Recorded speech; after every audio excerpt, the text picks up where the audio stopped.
J'ai toujours aimé regarder autour de moi, retenir et surtout inventer.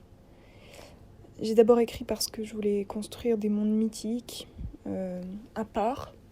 C'est fantastique pour moi en tout cas, de pouvoir partir ailleurs rien qu'en mettant un mot plutôt qu'un autre dans une phrase.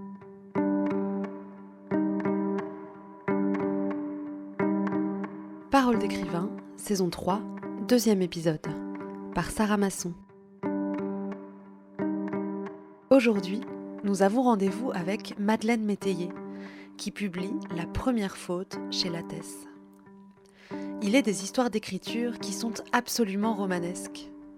La première faute pour Madeleine a commencé dans un supermarché sur des tickets de caisse pour se terminer la nuit de la Saint-Barthélemy. Quand j'avais 21 ans, j'étais caissière au Monoprix et j'écrivais sur des factures vierges parce qu'il n'y avait jamais de clients. Et j'écrivais une histoire de prostituée au XVIe siècle, celle-là elle m'a tenue longtemps. Non, j'avais 19 ans. J'avais 19 ans quand j'écrivais l'histoire de la prostituée au XVIe siècle, dans le Monoprix de la rue Saint-Antoine. Entre deux clients jusqu'à ce que je me fasse un peu taper sur les doigts, parce que ça se voyait que je faisais autre chose et que j'attendais pas le chaland. Voilà, le style comptait à l'époque, je faisais pas attention, j'ai inventé une histoire. Des histoires extraordinaires, des nuits d'orage encore, des meurtres, des grosses bêtes. Une histoire qui se déroule la nuit de la Saint-Barthélemy. Retour au XXIe siècle. Madeleine Métayer a fait du chemin et vient de publier son premier roman. Et tout a commencé comme ça, avec fracas. D'abord l'envie, l'élan, la soif de raconter. Petite, j'écrivais pour moi. J'écrivais des une tragédie grecque magnifique. Oui, j'ai question de rebondissements très tordus comme dans une tragédie grecque. Puis j'écrivais un roman quand j'avais 12 ans. J'ai réussi à le finir quand même. Mais je le faisais lire à personne en fait. Si c'était une discipline, je rentrais de l'école, j'écoutais toujours la même musique, Lemon Tree, et je tapais les pages de mon roman sans aucune pression parce que personne ne lisait. Et tout à coup, j'étais dans un gros château en Normandie, château délabré avec des orages chaque jour et des gamines perdues là après le naufrage d'un Titanic. Enfin, c'est fantastique parce que sinon, en fait, pour de vrai, j'étais dans une tour du 13e arrondissement au moment où j'ai inventé ça. Être quelqu'un d'autre, imaginer des personnages, des situations. L'imaginaire pour Madeleine Métayer est le déclencheur et il est riche. Quant à devenir écrivain, c'est une autre histoire.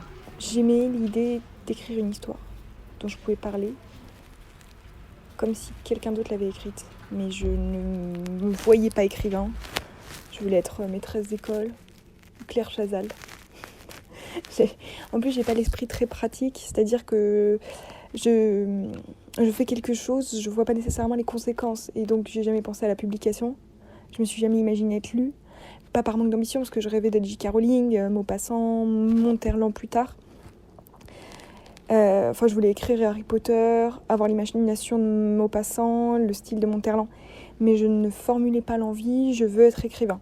À l'adolescence, c'est par la lecture que Madeleine Métayer revient à l'écriture. Une période de ma vie, je devais avoir 17-18 ans. J'étais pas au mieux, comme beaucoup de personnes à cet âge-là. Et je lisais beaucoup. J'ai été, ça c'est plus tard même, consolée par la lecture en fait.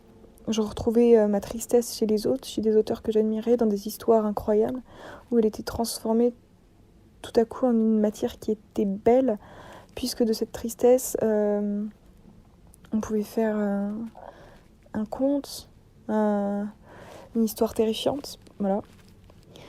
Et j'ai eu envie d'écrire comme on a envie de dormir ou de manger, comme ça, tout simplement.